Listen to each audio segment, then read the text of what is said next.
All right, good afternoon, everyone. Welcome to the monthly UC Water webinar series hosted by the Water Program team. My name is Ellen Bruno. I'm a CE specialist located at UC Berkeley, and I'm organizing this series with my colleague Safiq Khan at UC Merced. Today, we're delighted to have Dr. Isaiah Kaiseka joining us as our speaker. He's an associate professor of agricultural water management and irrigation engineering at UC Davis. And he received his PhD from the University of Florida.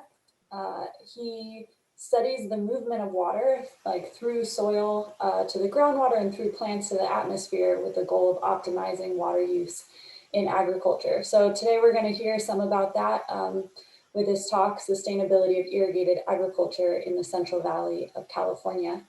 Before I turn it over to Isaiah, I just want to request that folks, as questions come up throughout the talk, to please type your questions into the chat. We will be recording this seminar, and it'll be available afterwards on the Water Program team's YouTube channel.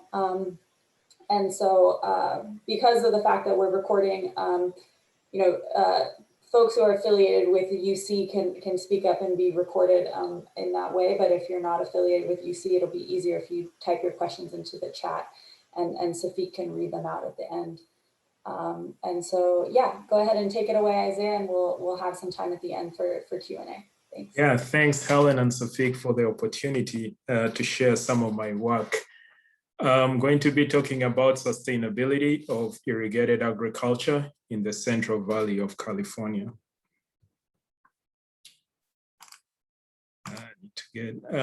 Most of you are very familiar with agriculture in California. California is the largest state in the country in terms of agriculture value. And some of the top agricultural commodities are dairy and almonds, and grapes, cattle, strawberries, pistachios, lettuce, walnuts, and tomatoes. And for this talk, I'm going to talk about alfalfa and almonds and what we're seeing in terms of water management and what are the technologies that the growers can use to adapt to the challenges, both climate and regulations. As you know, California has a very unique climate that allows us to grow a whole range of crops. We produce 99% of all almonds, 99% of all walnuts, 98% of all pistachios, and over 90% of processing tomatoes. So if you couple this Mediterranean climate with a very unique water delivery infrastructure, it allows us to grow crops that cannot be grown in many other parts of the US. So we have the Central Valley Water Project and the State Water Project, as well as groundwater and the Central Valley Aquifer systems. All these things combine to allow us to do a very productive agriculture. But there are challenges to irrigated agriculture in the Central Valley. And some of these, the drivers are climate change, regulations, markets, both domestic and international markets, as well as other economic factors. This is a map that I printed off of the NOAA website about 3 days ago, and it shows the status of the drought in the US. And you can see that most of the areas in the Central Valley are either under moderate drought, severe drought, or extreme drought. Now, since then, we've received some rainfall and snow, and hopefully the situation will improve, but we are still below normal. And, climate change affects us in California in a unique way because we swing between two extremes. We have multi-years of flooding, which you can see some here on the top in blue. And then you have multi-year of droughts. You can remember the recent one from 2012 to 2015. And so what this then does is it makes growers more reliant on groundwater. And because of that, there have been several problems. When growers have turned to groundwater as an insurance policy, then you get groundwater overdraft, you get subsidence, you get loss of aquifer storage, you get water quality deterioration, you get all this cascade of problems. And so the state had to do something. They enacted the Groundwater Act in 2014. And the Department of Water Resources sort of categorized these different groundwater basins in the Central Valley into different levels of overdraft. You can see here the Trolley Lake Basin, almost all the groundwater basins in this region of the Central Valley are classified as critically overdrafted, which means they really have to do something to get back to level of sustainability, as well as the San Joaquin Aquifer region.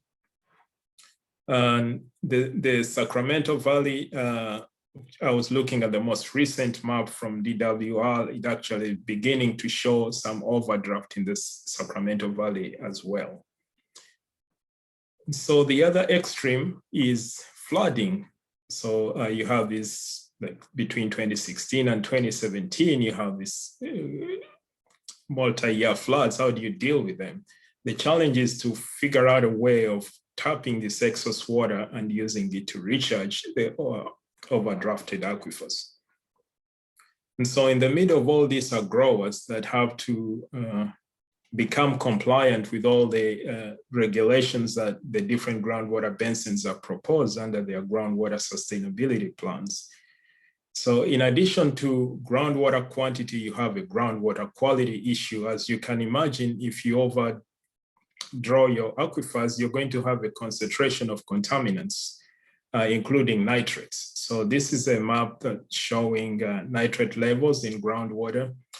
And the Trolley Lake Basin here is exceeding the EPA limit of 10 milligrams per liter. And you can see similar areas here in the San Joaquin River watershed, as well as some parts here in the Sacramento Valley. And to address this, there's a regulation called the Irrigated Lands Regulatory Program. And what this does is under this, what we call coalitions that help growers to remain compliant to these waste discharge requirements. So these coalitions develop best management practices that the growers can adapt to make sure that they don't discharge nitrates that will be in violation of whatever permits they have. So in addition to SIGMA, now growers have to be compliant with the Irrigated Lands Regulatory Program, whose goal is to protect groundwater quality from nitrate contamination. And recently there was another one called the Salt and Nitrate Management Plan, which covers the entire Central Valley, over 6 million acres. And again, the purpose of the Salt and Nitrate Management Program is to provide safe drinking water to affected communities.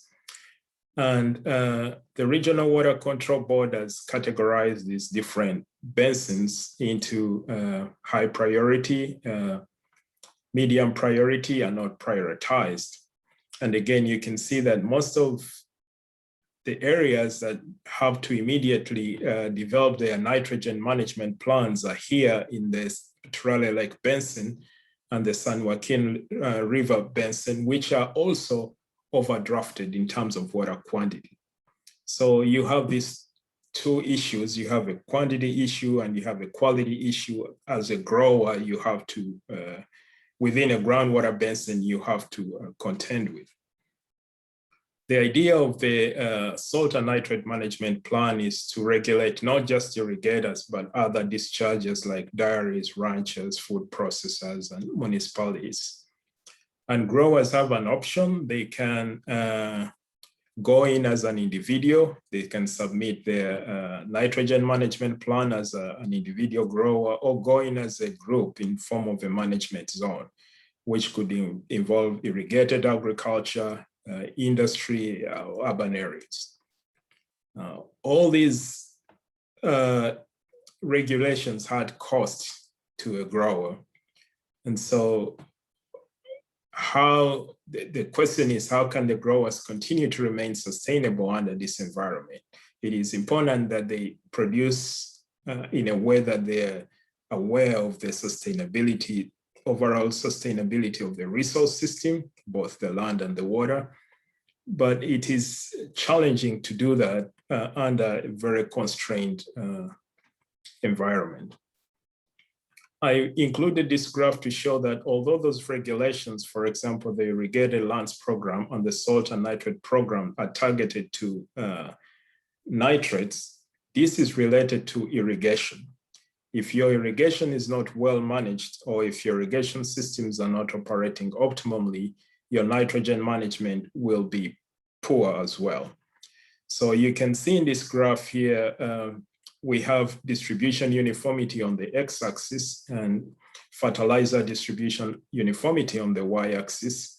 And if your distribution uniformity is less than 4%, your nitrogen distribution uniformity is going to be poor as well. And this will lead into some areas getting optimum nitrogen and others getting less.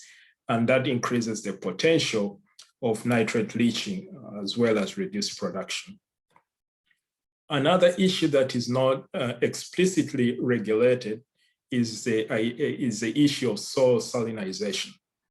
Most of the other two regulations that I've talked about, they target contamination of groundwater. But we have a serious problem in the Central Valley related to soil salinity. You can see a map here of the Central Valley that shows salinity issues, especially again here in the Turale Lake Basin and the San Joaquin River watershed, especially on the west side of the valley. You have areas that have salinities exceeding 16 decisiemens per meter. That's a tough environment to grow crops. There have been studies that have estimated that more than 1.5 million acres are already salinity impaired. And this problem is going to cost the state over $1.5 billion by 2030, in addition to jobs. Here you can see these salt rings on the circumference of a drip. This is an almond orchard that is being irrigated with a double-line drip. Salinity, in some ways, is a much more serious problem to irrigated agriculture than nitrates, because it can completely shut down irrigated agriculture. So how do growers adapt to these challenges? Well, there's no single silver bullet that growers can do. However, there are different things that they can do together to help them cope with these different challenges. And one of those is adopting smart irrigation management practices. So in the next couple of slides, I'll be sharing some of the work we have done in terms of evaluating some of these management practices and technologies. I'd like to start by a study we just recently concluded, looking at site-specific irrigation management for young almond orchards. We did this study in collaboration with the Almond board. The Almond board has a goal. One of their sustainability goals is to reduce the amount of water used to irrigate to produce a pound of almonds by 20%. And growers are already efficient. A lot of them have moved to very efficient micro irrigation systems. So what we are doing now is trying to squeeze the last drop of efficiency that we can get from these orchard systems. And one way to do that is to understand how much each crop water use at different ages of the crop. This graph shows the number of non-bearing acres as well as bearing acres. And you can see quite a substantial increase in non-bearing acres over the last 20 years. And the question was, how should growers be irrigating these young almond orchards? Should they be using crop coefficients, for example, that were developed for these mature orchards? And if they do, how should they adjust them? And one of the factors that affect or influence how much water a tree uses is the size of canopy. So you can see a first leaf orchard or a first year orchard has a significantly different size of canopy to a second leaf or second year orchard. And we were fortunate to find a grower that had planted 3 orchards within the same location. He had one that he had planted in 2016, 2017, and 2018 near Connie. And he allowed us to work on his ranch, and we installed these ET flux towers, which are based on residual of the energy balance. So what we did was to measure net radiation, sensible heat flux, and the soil heat flux, and we estimated ET from this latent heat flux. We put each of these, a station like this in each of these 3 orchards. And we were able to show that the amount of water the trees used increased with age as expected. You can see the actual crop coefficient here increasing up to about 4 to 5 years, and then it levels off. And at that point, the crop water use is equivalent or very close to a mature orchard. But this is not a very good way to represent tree water use, because a 4-year-old orchard in the Sacramento Valley may look very different from a 4-year-old orchard in the San Joaquin Valley. And so we express this crop coefficient in terms of percentage of photosynthetically active radiation that is intercepted by the tree canopy. And again, we found that if you reach about 50 to 60%, the crop water use of a young almond orchard approximates a mature orchard. At 50% per, you're looking at about 98% ET of a mature orchard. Another study which we have recently concluded as well in collaboration with the Almond board was site-specific irrigation by variety. As you know, almonds in California are planted within a given orchard. You have different varieties in order to achieve effective pollination. Now there are orchards that, where you have only one variety, independent varieties, but for the most part, a lot of orchards have this design where you have different varieties. And the idea was that these trees their growth cycles are different. So if we irrigated these, different trees, differently, maybe we may gain some water use efficiencies there. We did this study at the Nichols Soil Lab, which is near Albuquerque.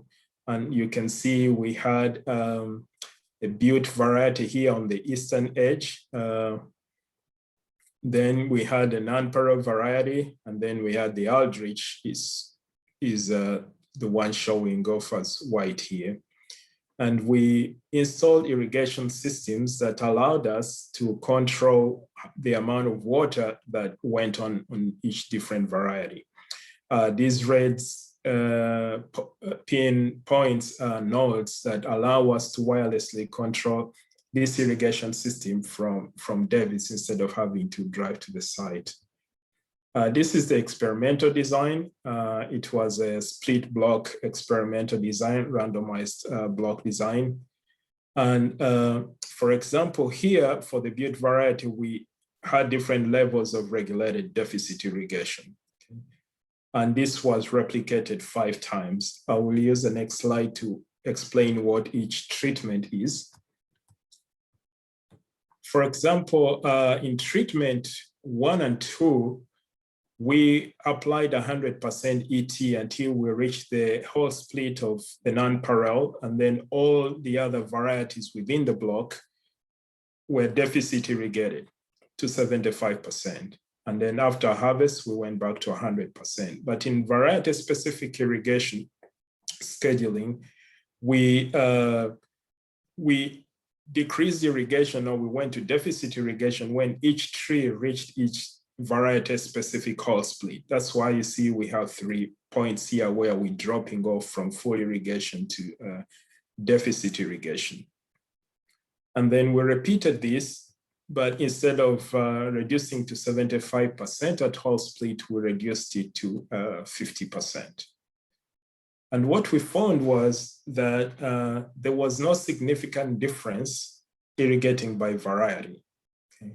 That's why you see these numbers here, these letters here are the same for all these 4 different irrigation management strategies.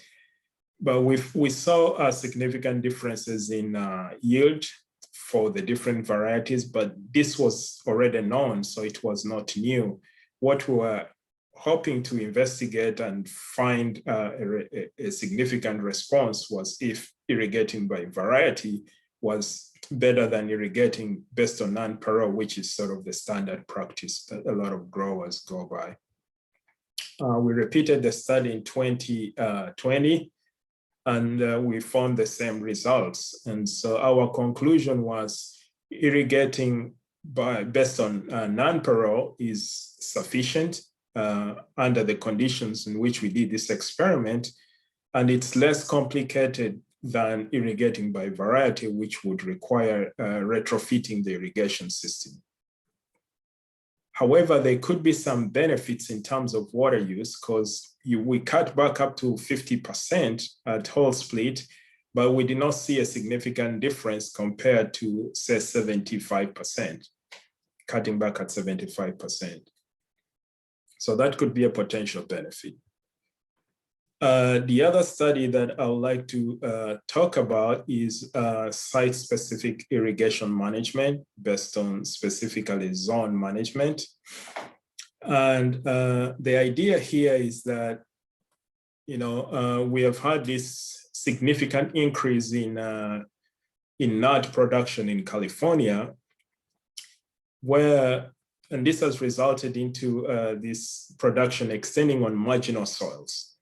And these marginal soils tend to be more variable in terms of their water holding capacity, in terms of their infiltration rate.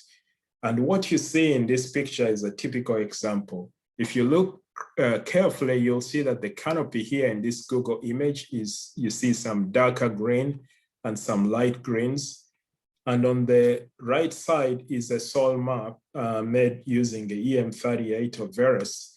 What we do, we drive this instrument, which measures either conductivity or resistivity in the soil. And resistivity in the soil is mostly driven by either soil moisture content, salinity, or clay content. And in an area like this where there was no history of salinity, what drove this variation was differences in water holding capacity or soil texture, in particular clay content.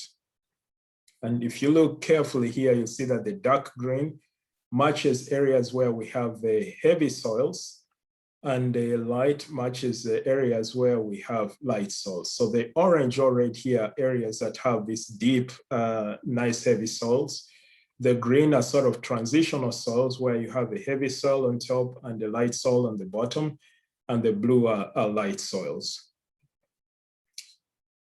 So to understand the impact of soil variability and to help the grower manage this, there are two ways you could do this. You could use variable rate irrigation, where you install an irrigation system that follows the shape of the soil variability, but that is expensive.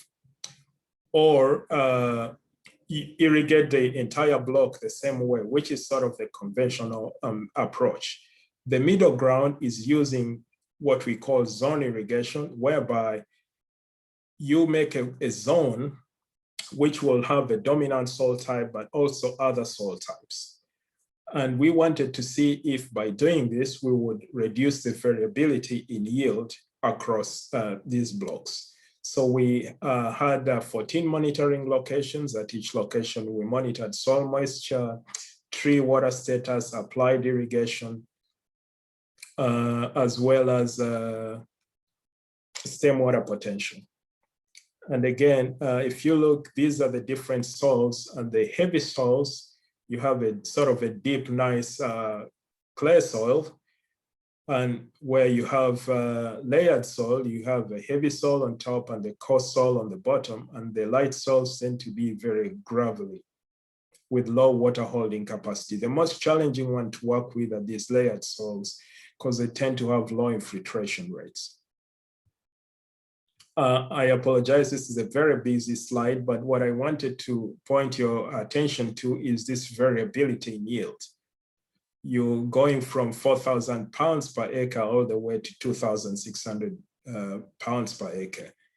The goal of zone irrigation management is to help the grower improve production in these low producing areas of the orchard. And by improving production, there is a possibility that they would improve resource use efficiency in terms of water or nutrients or labor or other resources.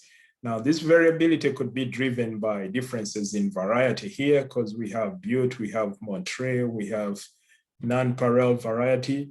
But if you sort this out and just look at one variety, for example, if we just look at nonpareil, we still see this variability in yield. And this could be because, for example, a zone which had heavy soil was being irrigated as a light soil. And so it experienced stress. And maybe there are opportunities for the grower to retrofit the irrigation system to make sure that these heavy soils are irrigated as heavy soils. Another very enlightening thing that we found was that, for orchards in general, the technology to generate yield maps is still in its infancy. And the only way to validate really, or to evaluate if we are improving production, especially, or if we are reducing the spatial variability in production, is we need a yield map, but currently we don't. But we were able to discover that there is a strong relationship between yield and cumulative biomass. And this biomass is estimated from remote sensing. You can estimate biomass from remote sensing using refractance and crop-specific radiation use efficiency. These are all equations that were proposed by Monteith in the 80s. But now with better satellite resolutions, we can then use them to estimate biomass. And the first figure on my right is cumulative biomass from Landsat and Sentinel satellites correlated with the grower average yields. The grower averaged the entire block. And on the right is the same correlation of cumulative biomass with our plot yields. We were harvesting much smaller plots around our measurement locations compared to averaging the entire block. And you see the correlation is strong in either case. This means that there is an opportunity to evaluate spatial variability using these satellite images translated into biomass. There's actually a commercial company now called Irrigated that provides satellite ET, but in addition to that, they also provide a cumulative biomass. So this legend shows the biomass over this orchard. This was actually walnuts, and this is almonds here. So we can use this as a proxy to measure how well the variability is reducing over time. We also wanted to understand the correlation between yield and stem water potential. This is stem water potential bars below baseline. As expected, the more stress the trees experienced, there was a reduction in yield. And stem water potential explained about 26% of the variation in yield, while applied irrigation explained about 41% of the observed variation in yield. So what this means is it is important to monitor stem water potential as a feedback of how trees are responding to your irrigation management. This particular grower did a good job in terms of irrigation management because the ideal range you want to be for almonds is between -2 to -8, which translates into about 6 to 8 bars if you're taking direct measurements.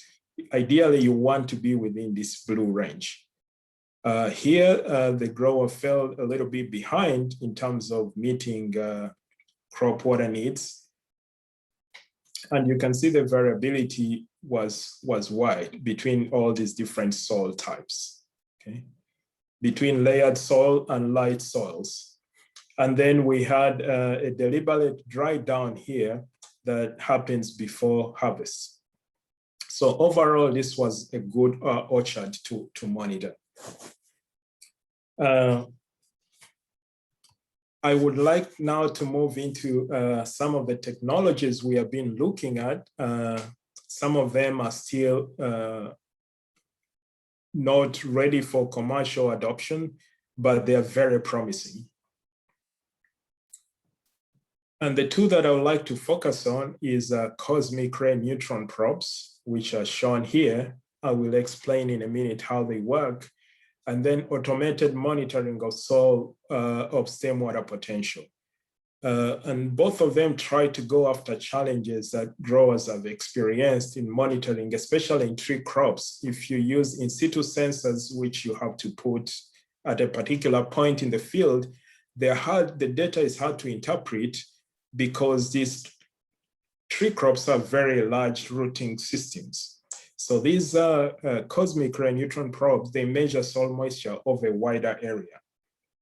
And when it comes to stormwater potential, the standard has been to use a pressure bomb. You have to go at a particular time of day, which is solar noon, and you have to bag a leaf and then put it in a pressure bomb to a symmetry water status. But with improvements in sensing technology, this has also been largely overcome, but the technology still needs to be validated under a wide range of conditions. And that's what we have been trying to do. This is one of my grad students, Kelly, looking at comparing performance of these osmometers. And what they are is basically a small sensor that you put into the tree trunk, and it has a membrane that allows a fluid to go across it. When the tree is dry, the fluid moves from the sensor to the tree. And when the tree is wet, the fluid goes the other way, and you get a voltage signal that can be interpreted in terms of stormwater potential. And what you see here is our measurements from different trees. The orange ones are the stormwater potential, periodic measurements of stormwater potential, and the blue line are the measurements from these stormwater potential sensors or osmometers. Overall, you see that the tree, once you calibrate these sensors, they perform quite well in terms of giving you a meaningful stormwater potential number. And if you look at the colorations, again, you see very good coloration between the pressure bomb as well as the stormwater potential sensor in most of the trees. Now, we did this in almonds and walnuts. We had better performance in almonds than we had in walnuts. In walnuts, we had what was called a wound rejection, where the tree, over time, produced a fluid that separated the sensor from the tree. So the contact between the sensor and the tree xylem wasn't very good. So the performance of these sensors is not the same across different tree species. But in talking to the growers, one of the growers told me, okay, you're giving me all this data, that is good, but you're giving me data of something that has already happened. Is there a way to give me data of something that is going to happen? I want to know what stormwater potential is going to be in the next week, so I can plan my water deliveries, or I can plan my labor, the people that are going to go in the different blocks to turn the valves on and off. And so with this challenge, and this is really an advantage of working with cooperative extension farm advisors that really, make that connection with the growers more seamless. The grower was able to give us feedback that really helped us, formulate a new research question of, can we predict stormwater potential ahead of time? Now, we have incomplete understanding of the physiology of trees, so we couldn't find a very clean mechanistic way of predicting stormwater potential ahead of time. So we turned to machine learning, and some people look at them as black boxes, but they have the advantage of predictive power. And we say, if we create a simple neural network, we started with a simple neural network or a deep learning neural network, and we provide it all the inputs we think have an influence on stem water potential? Can we be able to forecast what that stem water potential is going to be? So if you provided soil moisture content, vapor pressure deficit, solar radiation, the age of the tree, the variety of the tree, the accumulated growing degree days, can we predict stem water potential? That's what we try to do. And our preliminary results are promising. Here I show the training, the R from the training is about 87. The validation is about 88. The test is about 85. And if you combine all the data together, you have about 87. So we are still building this framework. The disadvantage is that you have to train this model for each site. But once you train it, it's very powerful. You can be able to make future predictions of stem water potential. And this is very useful for management. Now I'd like to talk about cosmic ray neutron probes. This is the stem water potential sensors that I previously talked about are already commercially available. The cosmic ray, they're commercially available, but mostly for different applications. They actually, the Mars rover also had a cosmic ray sensor to look for water on Mars. They also use them for snow monitoring and other applications, but we think they can have value in agriculture for soil water monitoring. And basically the way these cosmic ray sensors work is you have these cosmic rays coming from outer space, and when they come into the atmosphere, they find other particles, and when they collide, they produce a lot of these neutrons. And when these neutrons at the near soil surface, when they collide with other particles in the soil, they produce very fast moving neutrons. Now, these very fast moving neutrons are slowed down if they hit an hydrogen atom. And so in the near soil surface, the material that has the highest amount of hydrogen atoms is water. And that's why we're able to develop an inverse relationship between the intensity of these slowed down neutrons. These are the black dots here, they are slowed down neutrons, and soil water content. So if you have a dry soil without much hydrogen, you will have a lot of these fast-moving neutrons and slow-moving neutrons escaping above the soil surface. If you have a wet soil, a saturated soil, or a wet soil, you will have what is called retardation, and you'll have fewer neutrons here. And then you have this detector here. This is how the cosmic ray looks. We have a neutron detector here in this vertical white box, and then this here with data logging devices. Now, why is this important? This neutron probe, the idea is to replace a traditional, what we call an in situ neutron probe, which has been used for decades. It's actually the most accurate soil moisture sensor, but it has limitations. It has an active neutron source, and it is also regulated. So a lot of growers have not used it, with an exception of the grape industry. It's mostly used in research. This is also a neutron probe, but it's a passive neutron probe. So we think it can be easily adopted. It doesn't have regulations, and it can give you an average soil moisture over a wider area, about 15 acres. And so we went and installed it on a ranch near Corning again, working with Alan Fulton. And we also installed the traditional neutron probe access tubes. So we wanted to compare the neutron probe readings we get from this cosmic ray sensor from what we were getting from this traditional in situ neutron probe. By the way, we don't have any sensor that measures soil water directly. All of them measure something else, a surrogate property that they correlate with soil moisture content. But the neutron probe by far is the most accurate. And all of them, because of that, need some type of calibration. So in order to calibrate this cosmic ray sensor, we went and collected soil moisture samples at different distances from the neutron probe point here, and at different depths, at 15, 20, 30, and 40 centimeters. And we did these varying distances from 25, 75, and 150 centimeters. Brought the samples back to the lab and oven dried them and went through the procedure to estimate volumetric water content.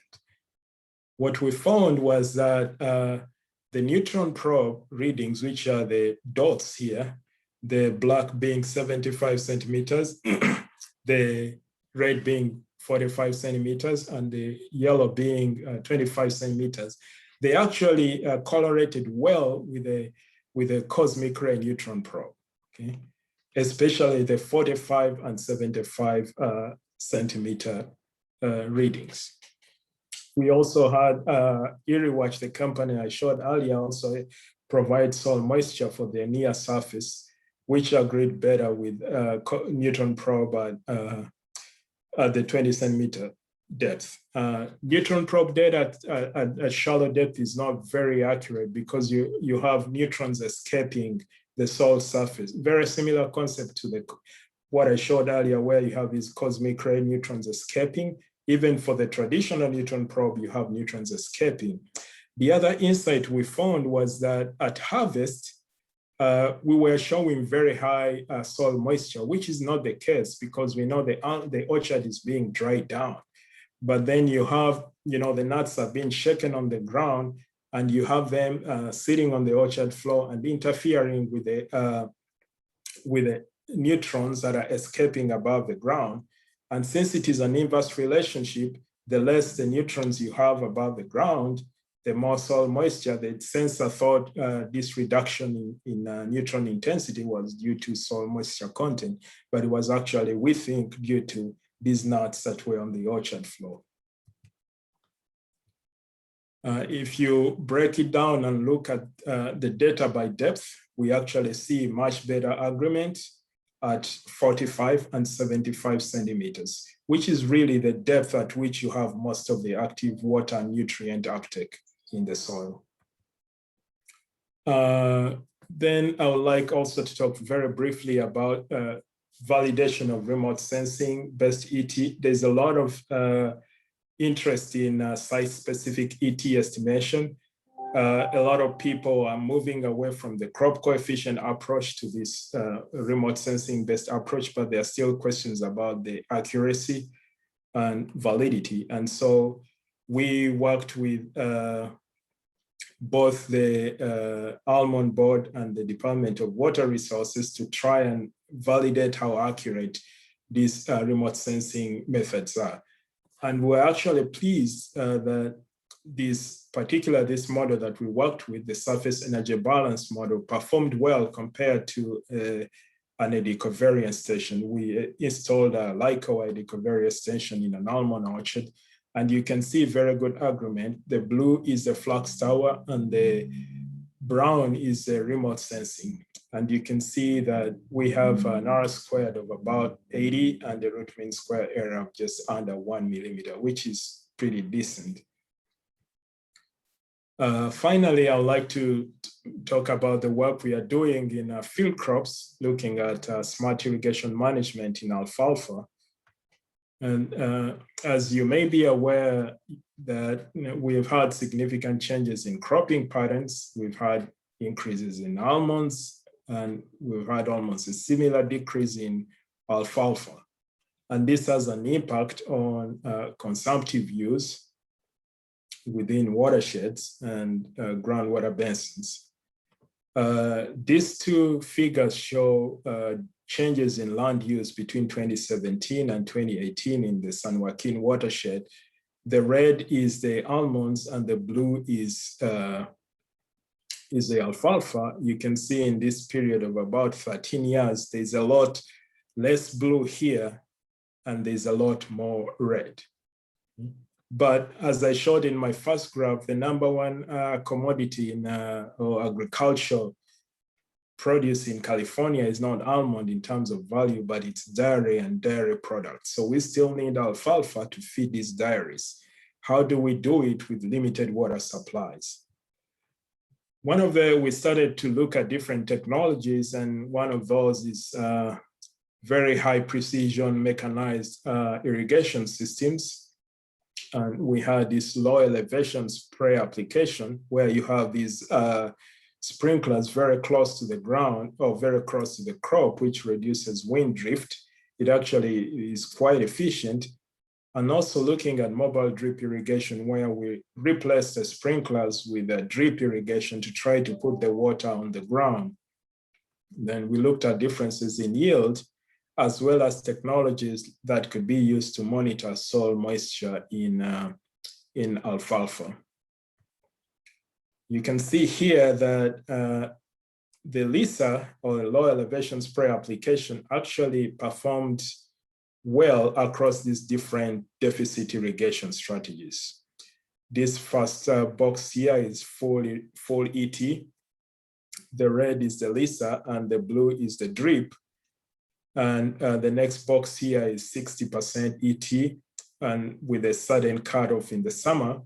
And the third box here is 60% ET throughout the season. And the last one is 40% ET. As expected, when you cut water, you're going to cut yield. So the 40% here produce less yield compared to a fully irrigated crop. But we also found that the LISA actually performed much better than the mobile drip, with an exception of when you have a sudden cutoff in the summer, then the drip performed much better than the LISA. And all these have to do with root zone soil water storage. One issue in alfalfa is soil water monitoring, because you have to manage the soil moisture before cuttings. You don't want the field too wet. And that's where these pressurized precision systems may be better than flood for in-season management, because they can allow you to irrigate very close to a cutting and without keeping the field so wet. But you need a way to monitor soil moisture. Now, in research, we are using a Neutron probe, but as I said earlier, this is not very convenient for growers. The other option is to use this EM38 or electrical magnetic induction instrument that one of Daniel Putnam's students here is calibrating, or use these TDR sensors. We have not found good luck in alfalfa with these TDR sensors because rodents eat the cables and data can be variable from one location to another. But we have found some interesting results with this indirect measurement with EM38. This is during the season. These are different plots, and you can see that this EM38 instrument, which measures conductivity in the soil, which is driven by soil water content, salinity, and clay content. In this study was done at Davis. We don't have any salinity, so this is primarily driven by soil water content. This EM38 sensor was able to give us relative differences in soil water over the experimental plot. Now, this is useful to a grower because they can put this sensor behind any of their tractors and drive it in the field. You're not going to get an absolute soil moisture value unless you calibrate it, but you can get relative differences of soil moisture, which part of the field is wet, which part of the field is dry.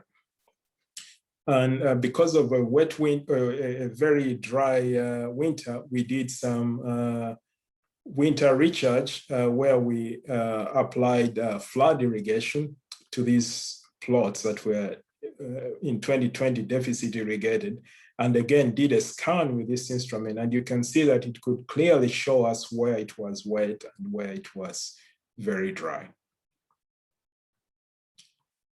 In summary, I have talked about irrigated agriculture in the Central Valley and the many challenges it faces, and the opportunities for advanced technologies to help growers remain productive while being compliant with these regulations. But growers are not going to adopt these technologies unless these technologies can demonstrate a return on investment or they are mandated to do so. So there is still a gap on all this technology and demonstrating that it can actually help growers before they can adopt it. And for long-term sustainability, there should be partnerships between the growers, regulators, private sector, environmental group, and other stakeholders. Because at the end of the day, everybody wants clean water, wants to have food nice, nutritious food, but the way we get there would require a lot of collaboration and partnership. So I'd like to stop here. I'd like to acknowledge all my collaborators and hopefully leave a few minutes for questions or discussions. Thank you. I give it back, Helen and Safik. Yes, thank you, Isaiah. So I'll just start with going through a couple of questions that have come up in the chat. The first two are related from Steve and Sonia. I'm going to try to ask them together, relating to cover crops in orchard management. So there's interest in adding cover crops to orchard management that requires additional water. How does that fit with the Almond Board's irrigation reduction objectives? And then, following up on that, Sonia says, I second Steve's question. I wonder whether at some point it's going to come down to choosing between creating healthy, diverse agro ecosystems versus going all out to reduce inputs per yield of single crops and farms staying economically viable. Are these two goals at odds in challenging environments like the San Joaquin Valley, or can we make them complementary?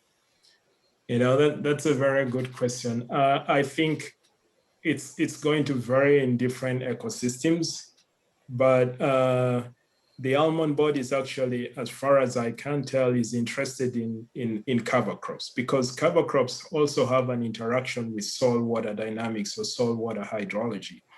If you can improve infiltration, improve soil structure, then you can, infiltrate more water, you can store more water, you can give the trees a much bigger volume of soil to explore than, if you're having a conventional system. And they can, in the sense, make your system more resilient to climate change. However, in some systems which are extremely water limited, you have to get a balance between crop water use from a cover crop and crop water use from your primary crop. But I still think even in such systems, just improving the soil hydraulic properties still has a benefit.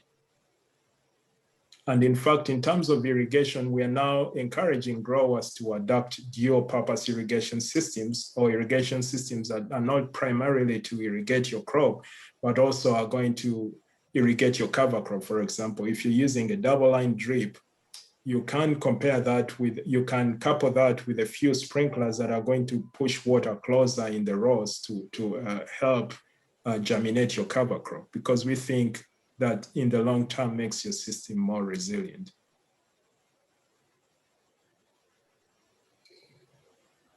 Great. So the next question, what depth of soil can be measured with cosmic ray technology?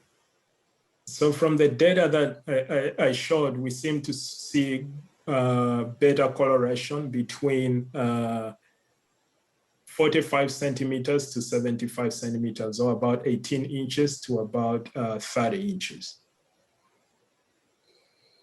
Can you please share more information regarding access to data from IRRiWatch for grad students? Yeah, I can provide a URL that it's a private company, so the farmers have to provide a fee. But I know, for example, the Madera Irrigation District and the Groundwater Basin in the Madera area, they have bought the service for their growers for the entire groundwater basin to, again, address the issue of water demand. So if you're working in that area, then you may be able to get it free. But I will try to put a chart, the URL in the chat.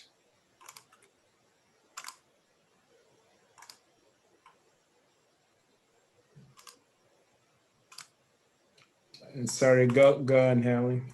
Oh, and then it looks like there was just a follow-up comment related to the cover crop discussion. Someone mentioned also cover crops help in pollination, and then compost applications might achieve some of the same improvements as cover crops. So those are comments. Obviously, welcome to respond to those, Isaiah, if you'd like. I also want to ask everyone if there are any additional questions. I think those are the only other ones that came up in the chat during the talk, but if folks have any additional questions, we still have just a couple more minutes. We could squeeze a few more in.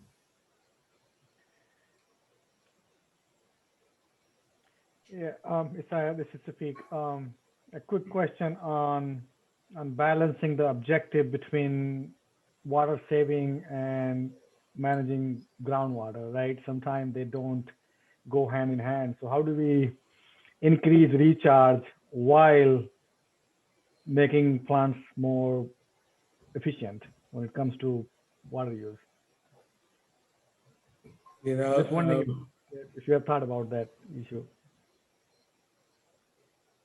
yeah, we know we need both. We need to replenish our groundwater supplies, and we need food. We need good, nutritious food to sustain, you know, both demand and our local economies. I think this problem can be addressed on both the supply side and as well as the demand side. On the supply side, you can try to do things like managed aquifer recharge. On the supply side, you can try to do things like fallowing land, which I understand could have an economic implications. But you know, looking at some of the groundwater basin sustainability plans, some agencies are trying to address both issues that way, in looking at increasing supply, but also reducing demand through following alternative water supplies.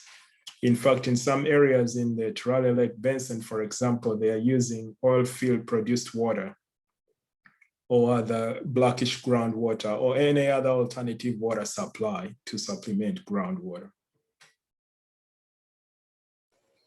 And then one final quick question in the chat has come up. Did you measure crop K for different varieties? Were there any differences? The crop coefficient we measured was over the entire, because the footprint of this ET flux tower was, you know, over the entire orchard that had both Monterey and non-Pearl varieties. We're not able to separate the KC out by variety just because of the technique we were using to measure the ET fluxes.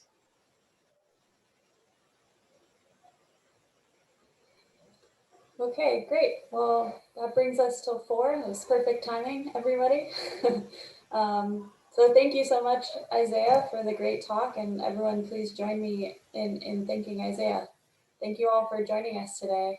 And It was a great talk. Yes, thank you. Thank you. Bye. Yeah.